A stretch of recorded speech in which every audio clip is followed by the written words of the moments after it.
Okay, I have talked about talking about this for years, but I have hesitated because it's not sexy. It's not fun to talk about.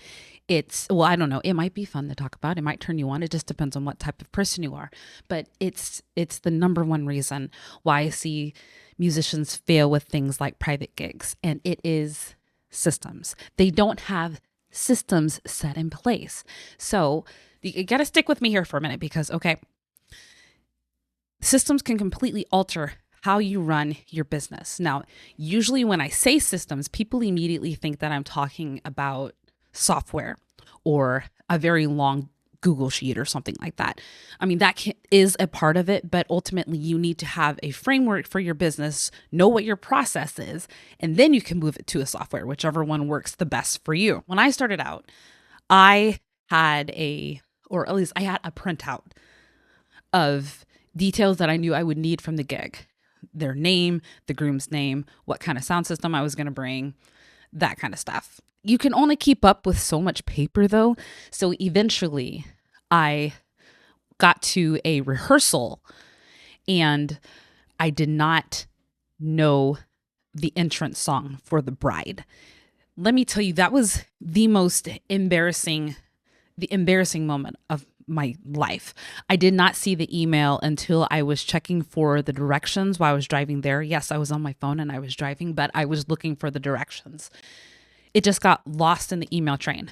So I don't think many of us signed up to do this thinking that we would be in sales or that we would be trying to manage so many things behind the scenes. We're creative thinkers. We don't necessarily like that. Most of us aren't really into that things. And then some of us are type A. We just haven't been experienced in sales and we don't necessarily know how to do that. Now, there are some of you out there who are the exception. You've been in sales and that's no problem for you. Okay, power to you. But I'm speaking to those of you who don't know what I'm talking about. If you're trying to manage your gigs just from memory in Gmail, a Google Doc, you are setting yourself up for failure. The amount of times that I have passed off a gig that I could not do to another musicians and then they have not got paid is insane. And it's because of no systems. I say it's insane in that I didn't know I would be passing off clients who would end up falling through like that. And I just wish I could go back in time and show my musician friends this to make sure that they all get paid, not only on time, but early. This might make a little more sense if I show you a graphic of what I'm talking about. Okay. I made a whole flow chart.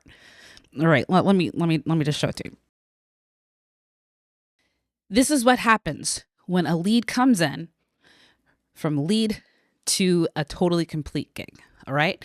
The first thing is you receive that lead. Through your website or whether it was at an event and they said, hey, we'd really like to hire you, whatever it is.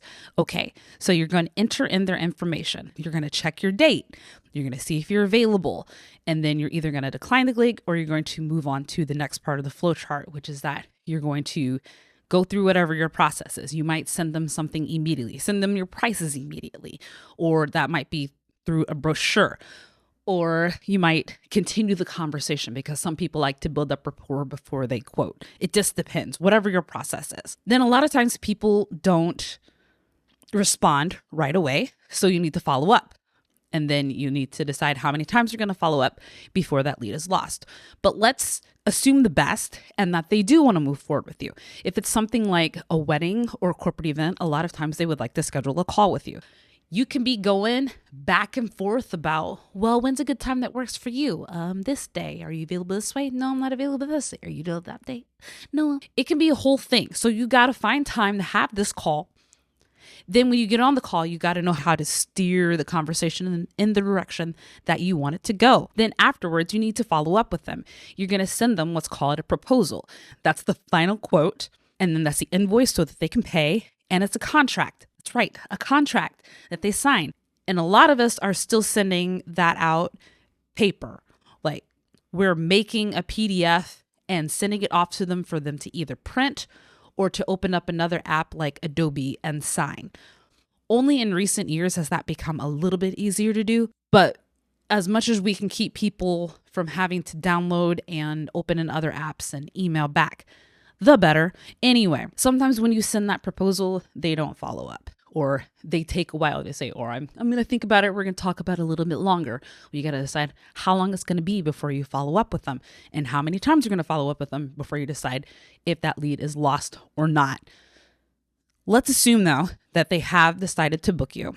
So now you've got to onboard them. If it's a wedding or just a special event, you got to get song requests, all the event details like the scheduling, parking, food, accommodations, where you're going to load in, what time sound check is, and marketing, depending on how the gig is set up. Like if it's one where you are required to bring other people, then there may be some marketing that is involved. Next, on your end, you may have to book other musicians, or you need to learn songs, or you need to rehearse for it. Then on the client side, you need to collect the remaining balance at some point. Hopefully when they book with you, you got some sort of deposit. Hopefully. Then you need to allow them to have the option of additional calls, because there are some clients who want to get down to nitty-gritty details and need some reassurance, or just need to make sure everything's going to go smoothly. Or perhaps they're passing it off to somebody else and they need to be the one to make sure that you all are on the same page. Okay, then finally, you're going to play the gig. Yay! Then hopefully they had a great time, and then after the gig is over, you need to follow up. Request feedback, maybe upsell them if that's something that you choose to do, and also request referrals. Okay, so if you are trying to do this by hand, do you see how this can get confusing and why things are going to get lost if you're just depending on Gmail and Google Documents or writing things out by hand? That's so many emails, that's making them run to a whole bunch of different websites and software and apps and sending you all kinds of files. You have to keep all this stuff in a central location. Yes, you can bootstrap this, but let me tell you what, there is an easier way. Insert a CRM, client relationship management software. Really, it's just to keep your gigs organized and streamlined and automated. Oh my goodness. The automations are amazing in what these things can do. So let's talk about the benefits of having a CRM. It can automate tasks like responding to those inquiries. It can automate the follow-up sequence. It can manage the contracts. That way you don't have to go into your Google document or a PDF and try to manually adjust the times on your contract or manually adjust all the information on the contract. It collects payments. It allows you to get tips. That's right. It sends out reminder emails about the payments. It makes you look really professional. Clients notice when it's organized and it's smooth, and they are buying with their eyes. I know we're musicians, but they are buying with their eyes. And it saves you time because once it's set up, you're not doing everything from scratch manually every time somebody reaches out. Instead, all this is automated for you. So I used to be sold just on the two big ones for small businesses, which is HoneyBook and Dubsado. Now I don't care. Just use a CRM. That's all I care about. So I've been using CRMs like HoneyBook and Dubsado for years, and it has completely altered everything for me. I am just going to take you through the process of what this looks like in my software, which is HoneyBook. Do you have to use HoneyBook? No, you don't have to use HoneyBook, as long as you're using something. But let me show you why this is so important and something that you need, especially if you're playing private gigs often.